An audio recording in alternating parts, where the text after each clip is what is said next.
Good afternoon, Uproar Nation. You are live here as always in the 1912 studios in Nashville, Tennessee.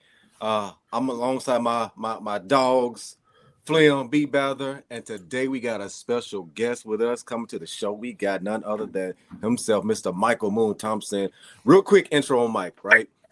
Moon is from, he's from Georgia boy, from Atlanta. Former offensive lineman with the Atlanta Falcons. This man protected Michael Vick.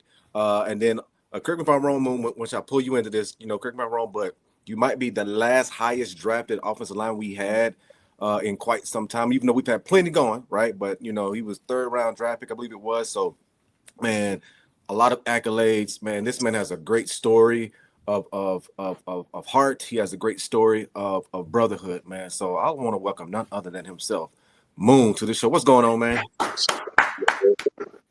Big Blue, man, what's happening? My boy D Flem. What's up, Big Moon? I got some stories to tell today, baby. You know what I'm saying? Just, what we got to tell the people need to know. But man, it's great seeing you. I can't wait. Great seeing you. So, man, what's up, my boys? Hey, first of all, man, it's an honor that y'all had me on, man. I really appreciate this opportunity, man. Definitely, man. Well, look, man, let's really get into it, man. Let's check in on you right now, man. Let's see what's going on with Moon, all things, personally right now, right? So we know you're doing some coaching, you're doing some training, man. So just walk us through how you got to that point, man, and then I know you got some studs out there as well too. Unintended on some studs, but talk to us, man. Hey, man, the biggest thing after playing football is understanding that was just something that you did, bro. Like, it's now after football, it take a minute to really find out who you are. You know what I mean? Like, what's your purpose outside of football? So one day, man, I just said, God, listen, like all my life, all I've done was, purposely walk toward this goal, and it never felt like work to me. And my mom used to always say, if you love something, it's never gonna feel like work. So I just prayed one day, man, in full faith, and said, God, you know what? I'm done with the club owning. I'm done with, managing artists and booking shows and all this other stuff that had me away from my family. I'm like, I really want to get into football and be a coach, because the true definition of coach is a horse-drawn carriage that takes someone where they're trying to go. Yeah. So I pride myself in being that type of coach. Like, okay, God put me in a position to meet young kids where I don't have to be their football coach, but I could be a life coach, and I can give them, jewels from my testimony. And it's every single day. Allow me to help, coach the young men that's under the helmet, because the even greater the man, the far greater the athlete. And I learned that. So I was blessed, man, enough to start Stud University here in Atlanta. I'm upwards, man, right now, 30, 40 clients a month, from age 6 all the way to high school guys. I got some private NFL athletes that I train. Of course, some college athletes that I train. My son, Champ Thompson, right now is a redshirt freshman at Clemson. So I was able to train some of those guys up there. And then also, I asked God, man, to allow me to be inside the community.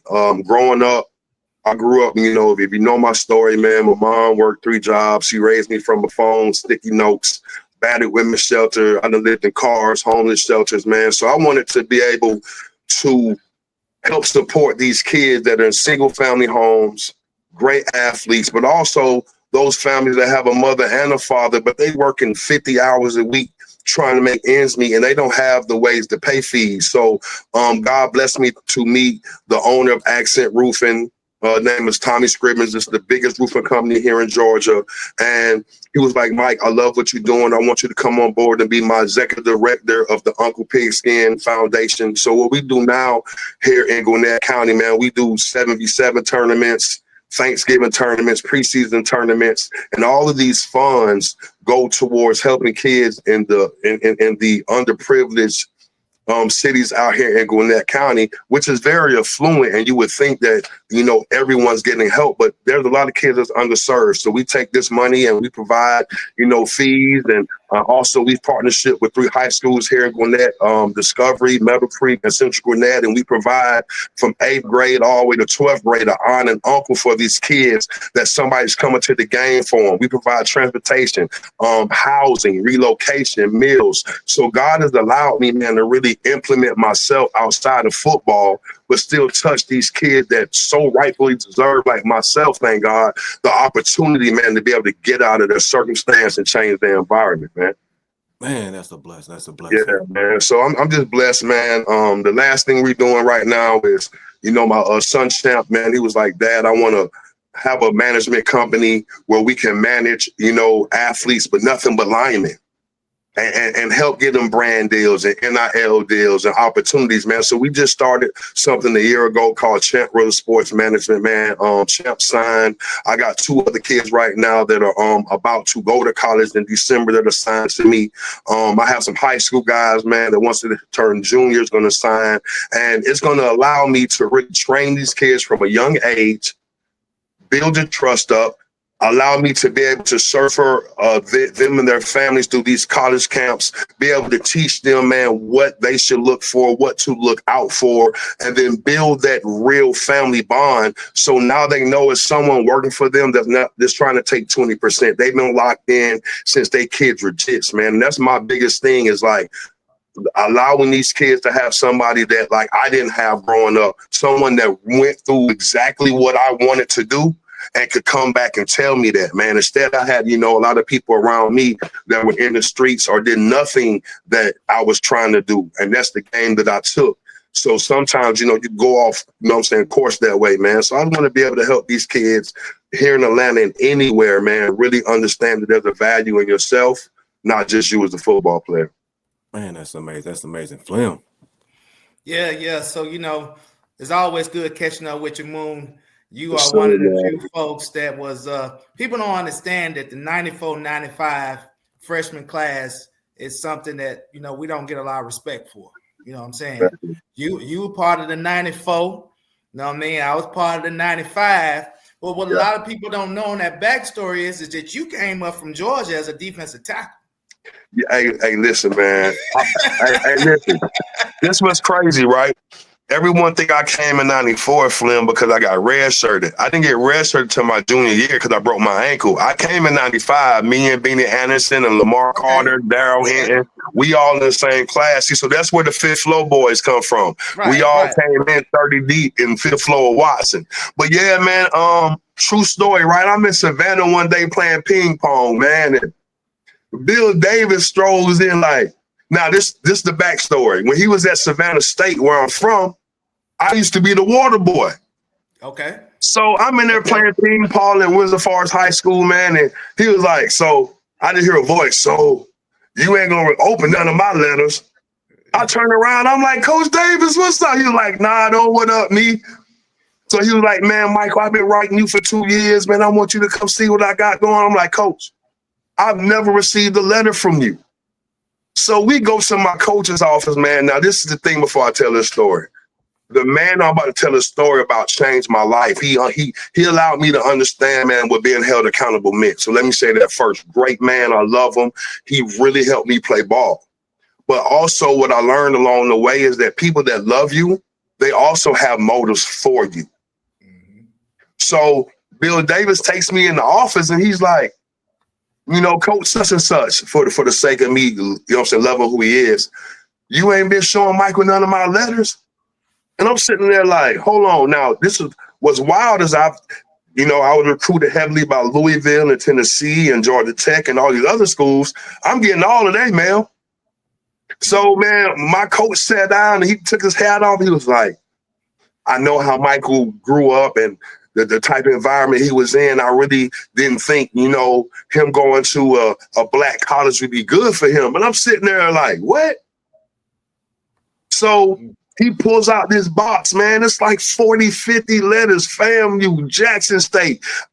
Prairie View, Alcorn State, TSU 50 times, brochures, schedules, programs.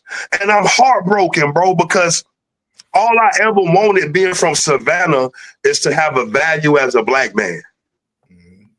That's it. You know, tired of getting doors locked on me, tired of getting stereotyped. So to look at a man that didn't look like me and I trusted, take the opportunity from me, it made me want TSU more. So the same weekend that I had a Georgia Tech recruiting trip, I scheduled Tennessee State recruiting trip. So I get to Georgia Tech and George O'Leary's like, yeah, you're going to come up here and you're going to be offensive lineman. I'm like, who? Well, I play defensive tackle. Right? I'm not clearing no O-line coach. Right. So he was like, well, I need an answer before you leave. And I'm like, coach, I feel like, and my mom's sitting there, we both naive, but you have this feeling. I'm like, I really don't feel like I'm supposed to be answering right now. Man, I get to Tennessee State, man, the next day, me and my mom fly to Atlanta. And boy, it was AKA week on New York. I get there, man, and my mom in the hotel, and, you know, I get my guy that's my host. And he like, yo, do you skate? Nah, he like, good. We about to go to, I think it was skate country, skate time, whatever it was called. Yeah, I'm sorry. For this AKA party. Right. Bro, I walk in this building and I'm like, wait a minute. Hey, bro. So everybody in this building goes to TSU? Because I've never seen that, bro. Right. Yes. So I'm sold immediately, kind of, right? Then I meet Benny, man, and Lamar and D. Hinton. And we all was like big time guys. You know, Benny could have went D1. Like a lot of us had big time offers. And we sitting in the hotel, man, and Benny like, Moon, we can go and be just another number, bro, somewhere. Or we could come here, we in the room, bro. It's like 20 of us, bro. Mm-hmm. And Benny's leading the charge, like, oh, we can come here and be the man and put TSU back on the map. And, bro, it's a black college. And I'm sitting there like, I like this dude, bro. Right. See, people don't know the story. Me and Benny, bro, been like this since we was sitting on the hotel bed, bro. A recruiting trip in 95. Oh, yeah. You see what I'm saying? Like in January, Martin Luther King weekend, bro. So I wake up the next day and my mind made up. I go to my mama, Mom, I'm coming to TSU. I go to Benny room. Next thing I know, like 10, 11 of us say it. I'm like, I'm serious. We all get each other number. We play the season, bro. Next thing you know, we all at TSU, man. And I'm there as a defensive tackle, right? Crazy. Right. I started as a freshman, man. Yep. I win cold defensive rookie of the year, me and Daryl Hinton. Man, I got like 32 tackles. You can pull it up, man, like 3-4 sacks, 4 fumbles, man, like 10 TFLs. I'm like, oh, I'm about to beat the Nets, Richard. Then LC Cole came. Absolutely. And see, that's what threw me out, Moon. That's what threw me out because you played your true freshman year. I started. You know what I'm saying? Yeah. You know, D. Hinton came in from out of nowhere. All American. All American safety first year. Bam. Yeah, he won everything he wanted in camp, you know. And we were a little bit less developed, but we was 33 of us. You know what I'm saying? And I was an area kid, so you was already on the field before we really truly got a chance to play. But on LC, you know, that 94 class was Jay Hill and all those guys and Mike Lacey. Van Brown and all those guys. Yes, sir. You was out there playing. We was still kind of like in the feeder. You know what I'm saying? Like we practicing over here. Y'all was over there. Yeah. Nah, that's real though. That's real. But there was all Bill Davis's guys. You know what I'm saying? But LC came in. That's when he flipped Jay Hillary. You know what I'm saying? Put him at DB. You know what I mean? And hey man, you left tackle. You know what I'm saying? Hey, true story. Remember this, Flem? Remember I was about to leave. I had a meeting with my mom and Coach Ehrenfield, and he was like, okay, you going to play tight end. Remember they slapped, remember I was wearing 99, and but they was throwing the ball to Ernest Hester. Yeah, and then Van Brown as well, though. And so I'm sitting here like, wait a minute. I'm noticing I'm always on the left or the right, but there's a lot of zone steps going on. I'm doing a lot of kick stepping. Right. So, man, hey, I'm sitting here, and I remember Johnny Cole, man, I have a meeting in his office. I'm pissed. He like, listen, I told you wasn't going to play tackle. You was going to play tight end. I ain't never said I was throwing you no football. Man, I end up with like 12 catches, 180 yards. I'm like, bro. So then, man, I'm about to leave. And Flem, I know you remember this, man, when me and Coach LC got into it in Gentry. And I'm like, bro, you don't love us, da-da-da-da-da. And no, what happened, man? Tell us what happened. Man, nah, so basically, man, you know, LC, okay, something that Flem brought up was true, bro. That 94 class was special. That 95 class was special. And these were like sweat, equity, blood and tears, suffrage brothers, man. Right. So when LC Cole come in, he's like, oh, I'm trimming fat. Right. Now, he don't know the players. He didn't meet us. And you know, Flem, you can attest to this, right? Right. Right. He hadn't met with us, bro. All he did, it was like, I watched some film, and these are the guys, if I call your name, Flem, am I lying? Yep. We have a meeting. And I'm looking around like, wait a minute. Then he has the next list. These guys, when I call your name, we're changing your position. Time out. Oh, no, bro. I didn't turn down Tennessee and Louisville, Georgia Tech to come here and play left tackle, bro. Are you crazy? So my mom comes up, man. And he took pictures of you, Moon. Don't forget about that. Don't remember he made you take your clothes off, leave your shorts on, and took pictures. Listen, bro. He like, oh, we want to do body count pictures. We like, what? Everybody get naked. Hold on. So he got you. Listen, bro, he literally got you, bro. We doing this. Like the combine? Yeah, boy, no, bro. I'm going to tell you what it felt like. It felt like, you know how you go to county jail and you about to go get dressed in the back? Oh. And the officer's sitting there like, take everything off. Yeah. What? Take it off. Bro, so now listen, once again, I respect what like his measures when you first hearing it, you're like, whoa. But there's more. Do you feel me? So my mom comes up, man, and we meet with Kurt Ernfield, and this is why I know that Kurt Ernfield, man, is walking in his purpose.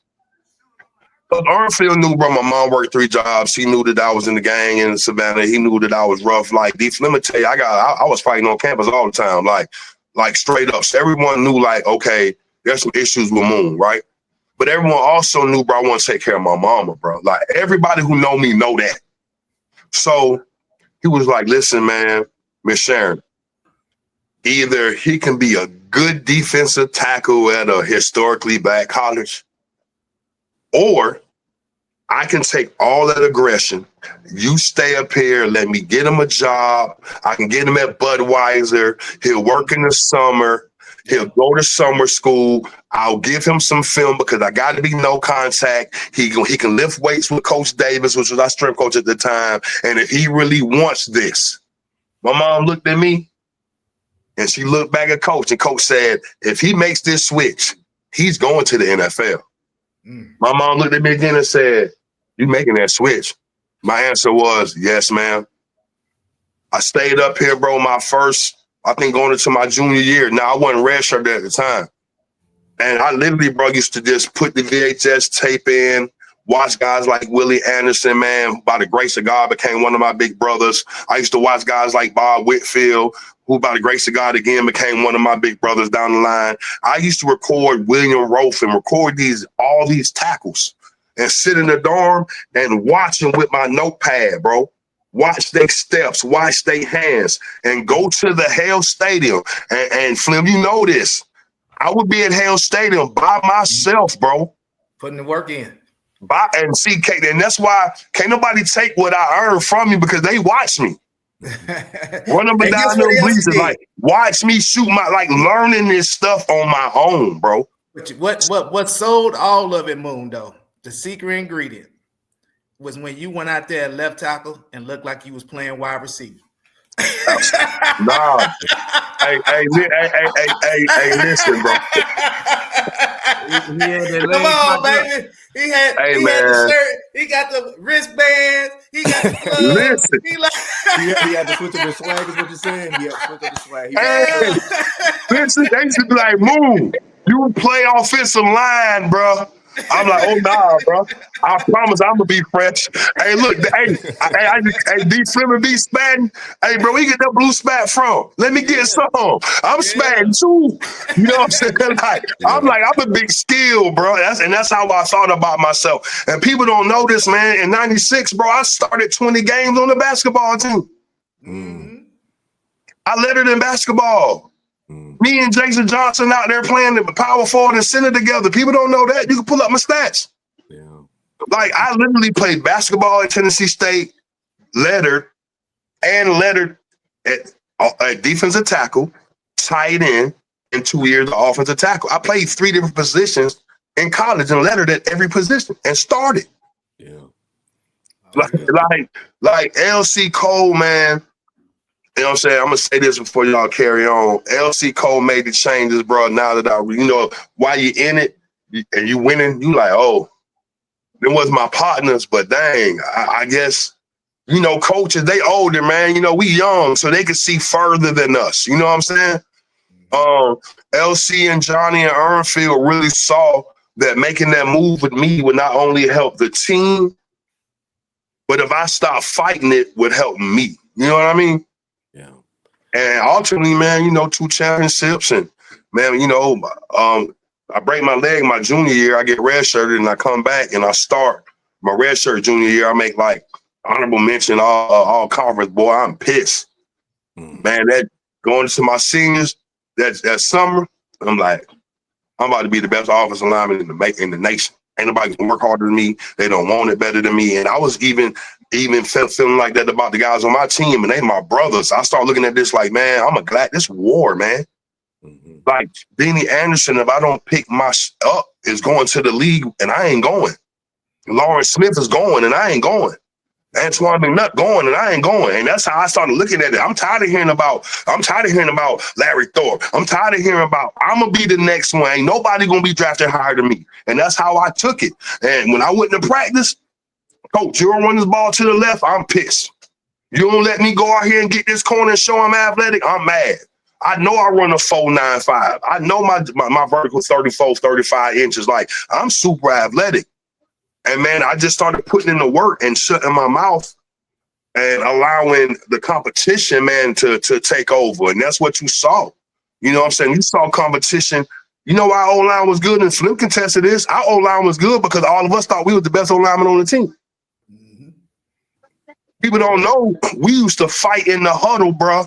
Listen, if you go back and watch the FAMU game, you go back and watch the Jackson State game, go back and watch them games. You'll see us in the huddle staring at each other. We're bickering because we mad the ball ain't being ran. Me and McNutt was like left side, strong side. And then here go Benny and Smith, right side, strong side. Well, we beefed, but we was brothers. And it was like, yo, after the game, we be like, hey, man, why you want to run the ball like 10 times to the left, coach? Like, I don't care. We won about 45.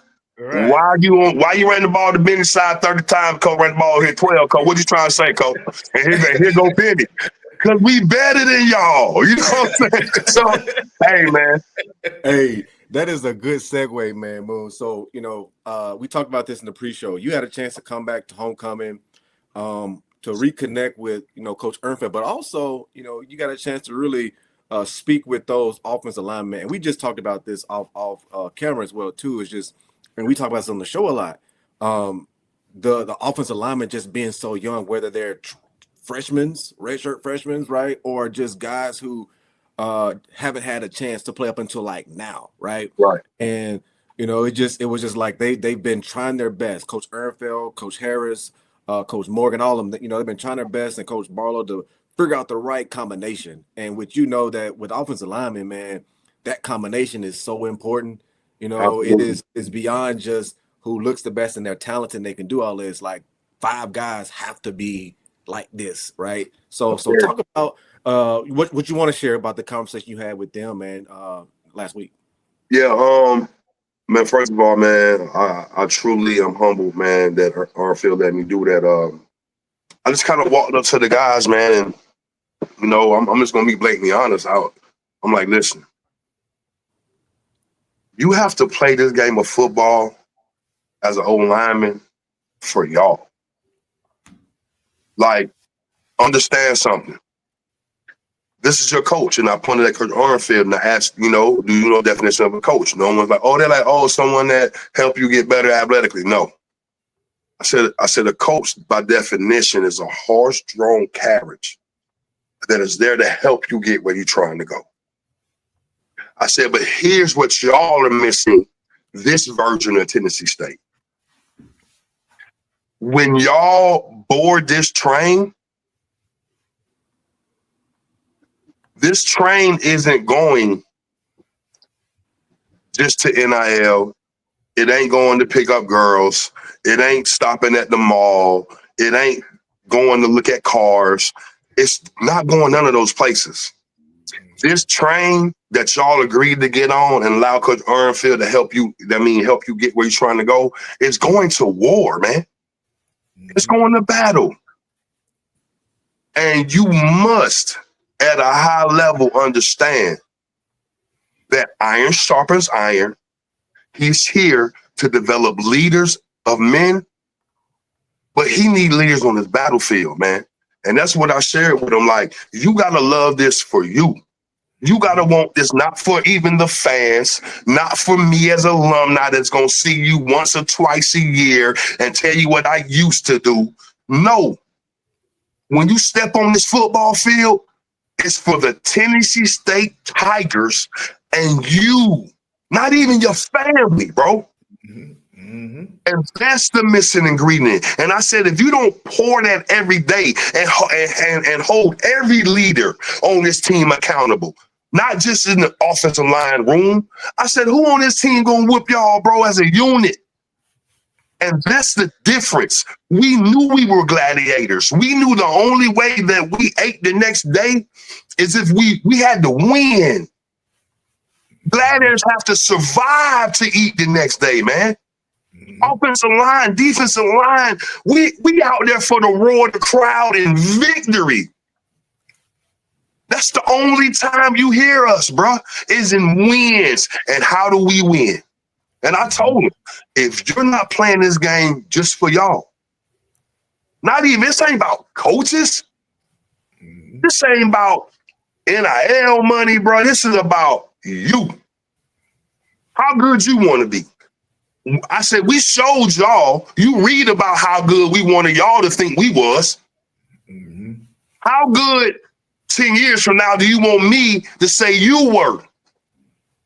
What work are you putting in? I said, because here's what I see. And there's a guy on the team that's getting NIL. I said, I see guys on the team that are already receiving NIL and don't understand what performance-based pay means. You can't come here or anywhere, any job, any place of employment and do not produce and expect payment, man. So take payment out of it. Get your damn degree. And if the NFL or whatever spring ball league or Europe league or whatever come knocking, great. Use this period as an escalator to enhance your relationships of your fans and your donors. Get to know people, network, relationship, and allow this football game to take you around the world, man, without you have to play in football no more. Mm-hmm. But it all starts with the one thing. And I point at Coach Armfield. You see this man over here? If you don't believe he gonna get you where you're trying to go, pull out your phone one day and just Google all the athletes he done got into the league. Then Google all the ones under him that graduated college. Then Google all the ones under him that graduated college that own their own business, are working and doing some great things, great fathers. He is gonna, if you allow him on the way to the battlefield, he's gonna turn you into a magnificent man. So when you step off the battlefield, onto the battlefield on Saturdays, when that rank taker with no white lines, you understand the value of what you out here for. You understand your purpose, bro. And them kids were receptive, man. And it's fun. I get on the sideline, and all the kids, I hear the whole line. We doing this for us. And they see me, OG. We've been saying all day, this for us. And I said, and look at the scoreboard. And what's funny is at that moment, that's when I think they had just scored. The running back caught like a little bubble screen and scored. And they came to the sideline, and the crowd was going crazy. And I brought all the O-line together, and I said, close your eyes. I said, listen. I said, that's because of you. And they was like, man, this shit feels so good. I said, so imagine that for 2-3 years straight, knowing that when they see you burst out of that tunnel, they know you are gladiators, that you about to throw on them stripes and you about to fight for your life, bro. And it ain't about no money. And they understood that, bro. And I think, man, and I'm going to tell you the truth, I wasn't a part of the 1912 at first. I felt like the last leadership that was here intentionally disconnected us. Not speaking bad on nobody. I just felt like they didn't know what they were dealing with. I already knew of Reggie Barlow. Of course, I played with Toriano Morgan. Great respect for Coach Harris. Then you bring Coach Ernfield back. Guys like Reno, man, he's been hitting me for years about this. And I was like, nah, I stood on it.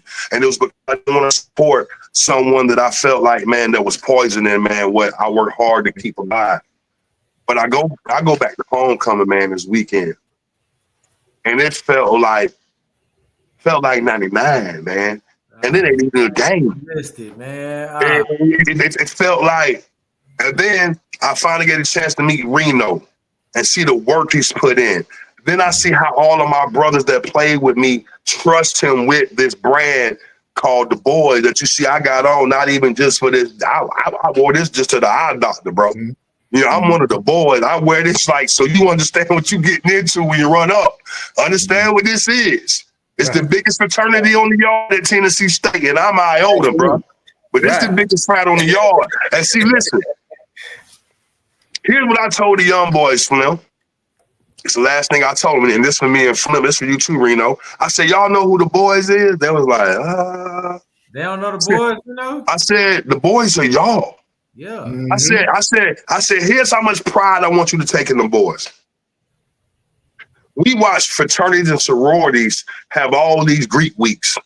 There were things that we wanted to buy and celebrate for ourselves and couldn't legally because our coaches couldn't give it to us. A collection of us go up to the third, the third story at that King Center, have conversations, collect money as a team to pay our fees of incorporation. And we incorporated on campus TBI Incorporated, which is the Boys Incorporated, bro.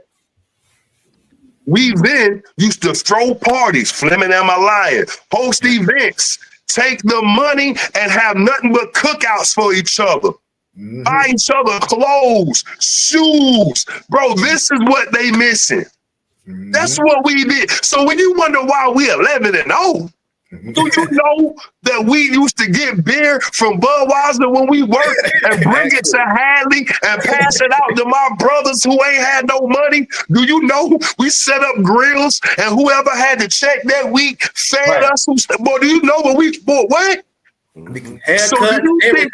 So do you think a team in that era that was getting a training table or getting anything extra and feeling enabled was going to step on the field versus us and win a football game? No.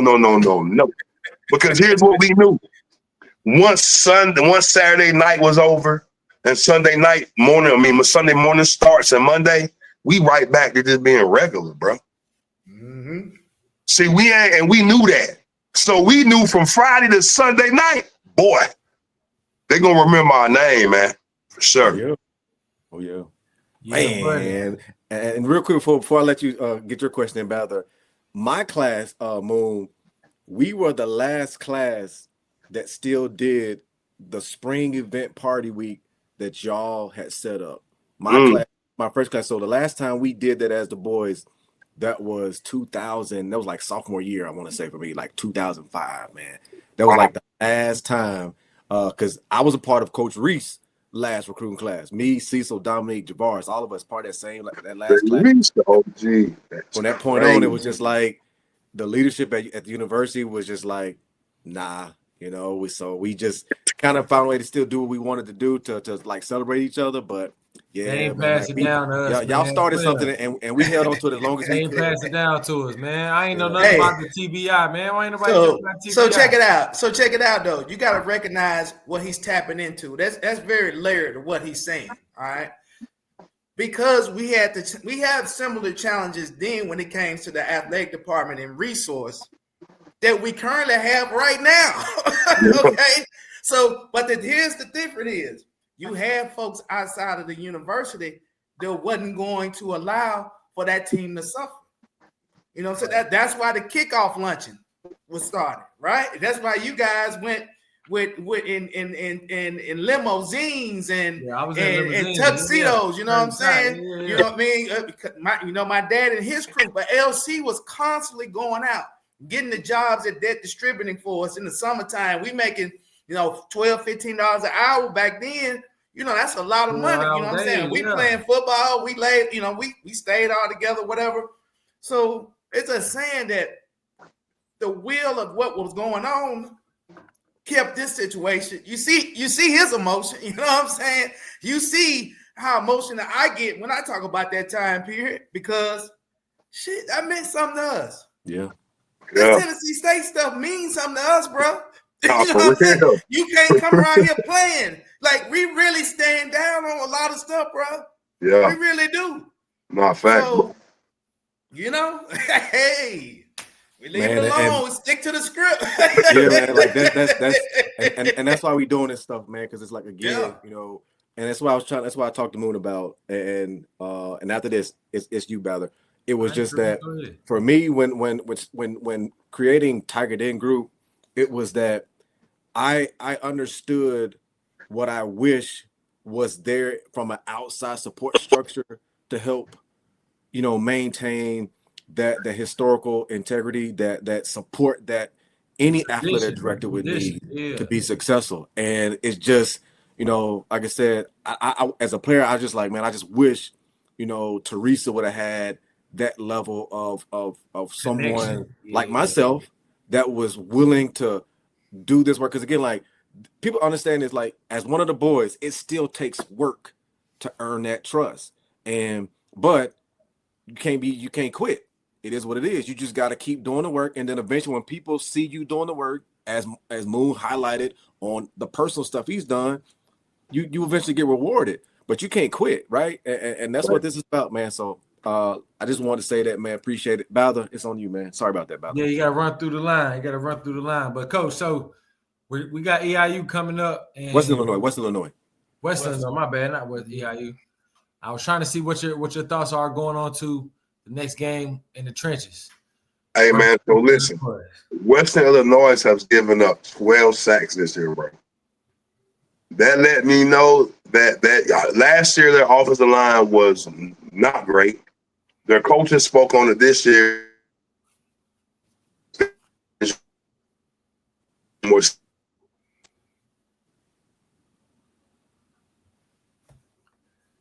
Feel like from the defensive pressure that I saw last week from us, man, and we can continue that versus that offensive line, we're gonna win. Defense, last week, man, and offensive line to me, they controlled that game. And I just think our defensive ends, man, our linebackers was really rushing that passer, get to that ball, playing with a lot of emotion, a lot of passion. I feel like, that's going to continue, and I don't think Western Illinois offensive line is going to be able to hold up after third quarter. Would you translate when you played to how they play now, like the importance of the O-line and the D-line kind of running the team and running the show? Oh, yeah. Of course, on offense, everyone celebrates the wide receivers, the quarterback, and of course the running back. But none of those things are successful or are successful without the offensive line providing that layer of security, protection, bullying, as I call it, in those trenches. On the defensive side of the ball, you have to be aggressive. You have to be a high intensity, high motor guy. And you have to say, okay, these guys right here in this box, they're not gaining these 3 to 4 yards. We're going to make them put the ball in the air. We're going to earn the right to rush the passer.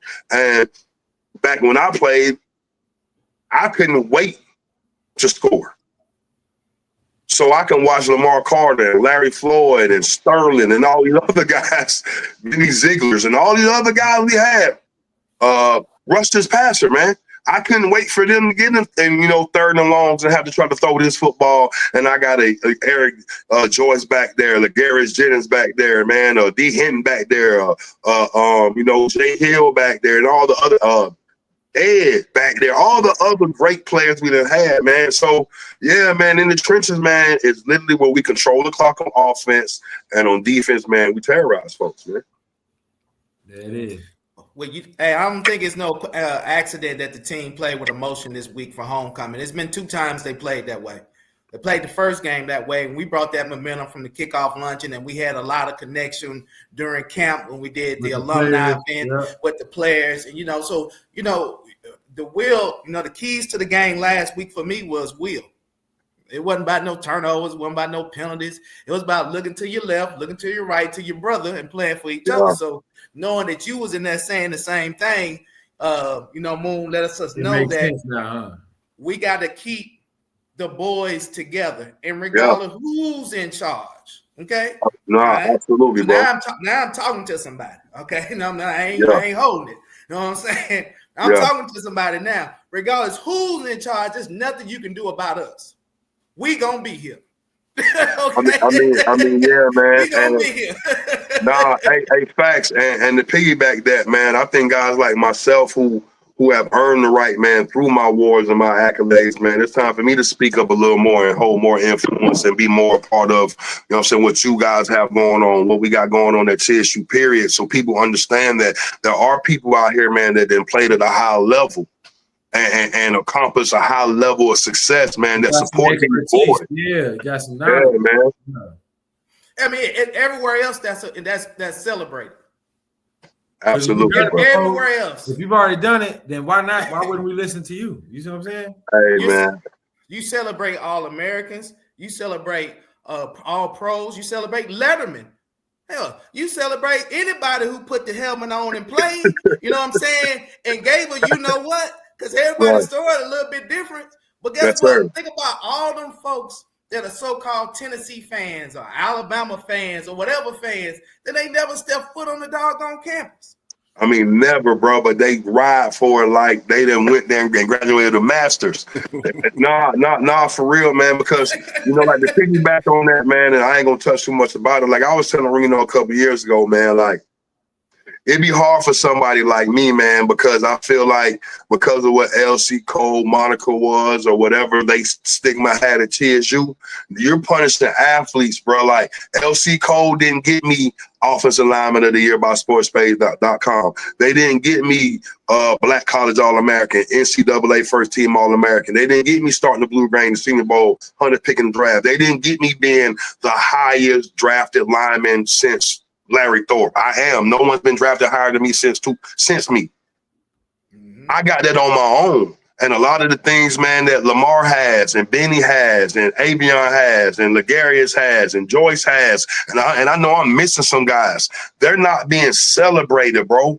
Right. Like we just not. So it'd be hard for guys like, Train or whoever to come back. It was hard for me to come back knowing, hey, like, I go to other schools, man, and I watch their legends walk right anywhere. Like they recognizable. They get bands immediately, lanyards immediately, support immediately. And then at a school that, man, I bled for, broke bones for. Mm-hmm. It'd be hard. And that's what I was telling Reno when he first got. I'm like, bro, they don't even acknowledge like anything I did. Hey, boy, and I tell people, pull any other offensive lineman up from 99 and pull their accolades up. And I mean from the Stalker McDougal's and all the other ones. Pull the accolades up from their senior year and match them to mine. Mm-hmm. Wow, ranked number 1 in the country. Yeah. while playing three. Come on, bro. While playing three different positions, bro. Like, come on, like, come on, man. So that's what I was telling Reno, bro. Like, listen, me and Benny was joking. I was like, boy, Benny, hey, man, get me a wristband, man. I know they don't, you know what I'm saying? Like, you know they don't mess with me. He was like, they don't mess with me either. Like, bro, we shouldn't be saying, joking and know we got him from Reno. It's just the fact that we joking like that. But that's not funny. That's sad.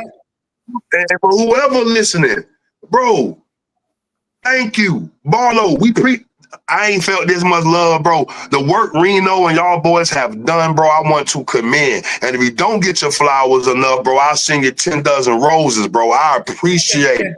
No, I'm for real, because I ain't been there in 5-6 years, bro. I go back and I felt welcome, bro. Because Barlow's like, yo, I hear you train linemen in Atlanta, Boy, take this guy number, take my number. Hey, you get film, send them. Because my thing was, I'm in Atlanta with all these Power 5 linemen I train. They don't know about TSU. You sound like me, Coach. Like that makes no sense. Then I should be able to touch kids and not have no one from Tennessee State show up at my training facility. But I'm a partner in the training facility down here, bro. We got 5 of them in Atlanta. We train all the linemen here. Tell me what you need. Just tell me what you're looking for. I'll get it to you, right? And that's the conversation I had, bro. And I'm like, yo, send me, because, you know, every college has a list of what every position is what we look for. Send me that. And I can get you that from right here in Atlanta, because these kids don't necessarily who be great here don't want to go to PWIs, bro. They want to do what Travis Hunter did.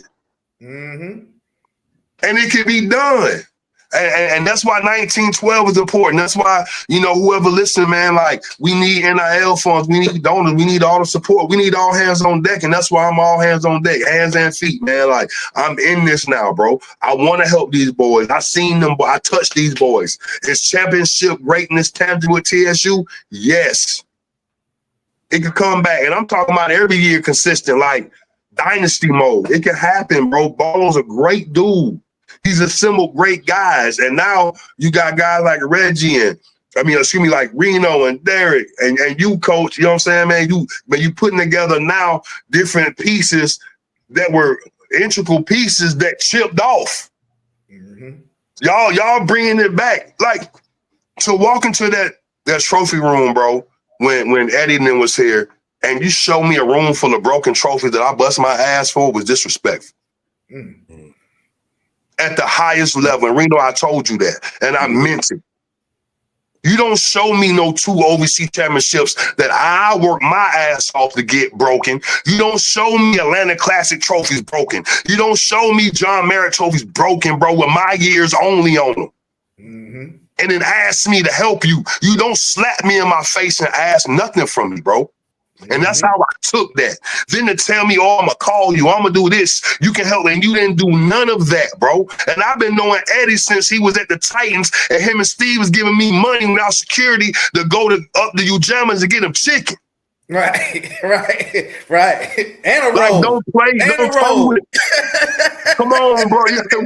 Don't play with me, bro. Like, I've been knowing you since I was in college, Eddie, bro, for real. Much respect to you and who you are, but you can't tell grown men who've accomplished things just like you. With less. And now I get you talking at me only because of where you think you accomplished it at. And it was gave to you. Come on, man. Ain't nobody gave me nothing, bro. Man, look at him, man. I had to beg for that egg and chicken sandwich and that sub, man. Before you go, Reno, just what I want to, just that stuff can still happen at TSU. We can have them athletes and everybody to the league, and I just don't think that. Look at black colleges now. It's not nobody getting drafted from black college. Yeah, it ain't happen. It can. I know. That's why. Come on, it can, bro.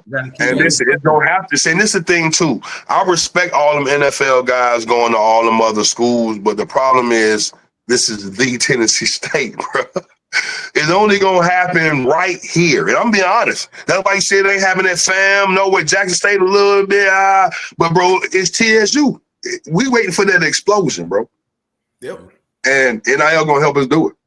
It is. Man, look, man. First of all, Moon, I want to thank you for staying over your time, man. Of course. Please don't send me the bill. I only had enough to pay you for the first I'm 20 good. minutes, I don't want man. no money, man. Good I don't deal, want no like money, man. I do this for sweat equity, man. It's love here, bro. I love Tennessee State, bro. Appreciate it, man. Like I said, with shoot, man. We're gonna let you go, man, and we're gonna close out the show. Like I said, we're gonna cover the rest of the stuff we gotta cover here, man. But as always, Sir. man, like I said, ain't nothing but love. And you know, whenever you touch down in Nashville, you can call me. I know you're gonna call Flem. When Ballard's back in Nashville, we got to get him back down. I'm working on some stuff, man. Yeah, my area, bad. man. Yeah. Nashville, man. So I appreciate it, man. Before I leave, can I get one shout out real quick, man? Go ahead. Hey, shout out to, man, them great men at Iota Phi Theta Fraternity Incorporated. We celebrated 26 years. I'm one of the charter founders. We just got our plot dedicated, man. So I could not leave here without, you know what I'm saying, giving them humble regards, man, to my fraternity brothers at Iota, man. I appreciate y'all, bro. Yes, sir. As always. Yeah, I saw that ceremony. I saw that. Hey, Congratulations. man. It was big, man. Hey. And a little side story. I know we got to get out of here, right? There was no way that any of us was going to be able to pledge anything on campus, okay? Because we were the gang, all right? Fifth floor, anybody, we take it over. They was like, dude, there's no way that we can pledge anything on this campus, okay? Now, people don't know that. We was held hostage for real, boy. You was TBI, and that's it. Once KJ and them, BA and them cross Kappa, that's when I was like, all right, niggas pledging on the team, my bad. All right. The Q's came back when I was in school, so. Yeah. It was up 10 years when I was there, so, you know what I'm saying? Basically 9.5, 10 years. So, yeah. Definitely. Again, man, like I said, Moon, thank you again, man. Like I said, we're going to follow up, man. Like I said, please don't let this be the time, man. So we're gonna reach back out again, make sure we get you back onto the show, man, and provide more of that knowledge, man, to these keys to the game, man. Thank you. Let's do it, brother. Hey, man, salute. Thank y'all, brothers, for having me, man. Appreciate it. All righty, man. Like I said, that was Moon, man. Good conversation, man. You heard that passion from him, man. So as he said, man, he mentioned those keys, man. So let's dive into those real quick here, man, to those keys. So with West Illinois, right, they come around the corner. That game is in Nashville. 1:30, I believe, 1:30 kickoff. So make sure you're tuned in for that, whether you're in your seats at the stadium or watching it on ESPN Plus, man. But yeah, we saw that complete game, and we talked about this earlier in the week as well too. And I'm gonna take his keys of what he said from a trench standpoint. I believe that our trench is going to win and going to dominate that effort. West Illinois has shown that to be successful to that. And even in that losing streak we had, right, defense still did a lot of getting to the quarterback. They still did a lot of pressuring as well too. So I agree to that. I'm still going to put a challenge out there for my defense, though. All right, I want y'all to score. All right, you're getting turnovers. I want y'all to take the next step, man. Let's go score, man. All right. So let's do that. Because we all know that a defensive score is a lot of times it's a body blow, a serious body blow to the offense, man. So Bad, let me go to you, man, on just what keys you see from the momentum that Tennessee State pulled from Howard now going into West Illinois. I think that what we got to continue doing is getting the ball in the end zone. Like you said, scoring on defense, scoring on offense, being productive, making sure we, giving the quarterback in rhythm and making sure we're not wasting plays on penalties. You say relating the season now, so all those kinks and everything should be worked out. We should be rolling, man, because, we got whooped those few weeks, but now I think that, a little momentum. We got to attack a different O-line this week. But, Howard was, they was a formidable opponent. But I just knew we was going to blow them out. So, hopefully this week we hold it down. Definitely. Flem, what you got? Well, I'm still amped up now. I'm about to go lift some weights, go walk a mile or two or something. Fired up, man. I be trying to explain to y'all about this 95, 96, them 90 boys, man. We just, we just got a lot of fire about a lot of things and a lot of things have transpired that it kind of has us always on the edge or with a chip on our shoulder. I feel you take that thing personal, and people be playing with us a lot. It be coming out there. Become like, stop trying me, boy. Hey, man. With this stuff, y'all gonna make that 95 come out. Man, and people be playing with us a little bit too much, man. Too much. But nevertheless, man, we're gonna try to keep it together in the sake of Reno, because Reno has the leadership, and we gotta stay, we gotta stay on his path. But this path right here is narrowing, Reno, as you see. Oh yeah, man. But nevertheless, speaking of this weekend's game, man, I think our kids kind of got a taste of what it looks like to play complimentary football, and that's what it's all about. Playing for each other and each side, and it seems like McNair is really starting to get a grasp of what they're trying to do on the offensive side of the ball. The scheme on Saturday for the offense was amazing. 18 for 22. I mean, that's just coaching. That's just putting your players in great positions to be successful. We're still waiting for Kendrick to get loose. I mean, of course, he's the target. When anybody, he's the number one target. But that's allowing folks like Snap Reed, to step out and make some big plays. Slaughter, is leading the team in receptions and had another touchdown. And now you got the tight end incorporated. So, I want to know. Yeah. Want to know. Last week was last week. New opponent, Western Illinois, the Leathernecks coming to Nashville. I hope people have the same excitement for this game. Packed, man, it was packed out there. Yeah, that they have not 99 packed, but packed. Well, yeah, what. But the thing is, man, all support is good support. Okay. We've kind of gone through ebbs and flows this season about the support, right? You've been big on that, Abbott. We've seen a team come over and take over our stadium with North Dakota State. We saw that. You know what I'm saying? We witnessed that. You saw how that game went. The games that we've had success or had solid support with the Legacy Series had a chance to win that ball game. You know what I'm saying? Had a chance. I'm pretty sure you asked those young kids, did the fan support and the fan noise help out? Absolutely, it did. A&T game pretty much dominated that game. You know what I'm saying? Until it got a little loosey-goosey at the end, but they won. And then now you see 14,000, at homecoming, and they blow Howard out. So if it's not a sign to come to the game and support your football program and help these kids get over and learn what it is to be a Tiger, and you'll start seeing some success on Saturday. So let's go 1-0. Let's go 1-0. Like I said, Flem, you said it best. I want to thank you all for joining us on today's show, Uproar Radio show. Shout out to Moon for coming by, special guest, man, staying long for us. Really provided some heart, man. So I appreciate that as well too. Definitely want to give a special shout out to our super producer, Mr. Miles Bradley, MB's in the back scenes. Thank you, Miles. All of the work you see within the production of the show. Obviously, Bather, the work that you do through Positive Vibrations as well too. Much appreciated as well. We want to definitely shout out Aiden Financial and the support that they've given to the show. Shout out to everyone that tunes in, that watches our clips, long form, short form, doesn't matter. We appreciate it. And as always, we will see you all on the next episode, the next show of Uproar Radio.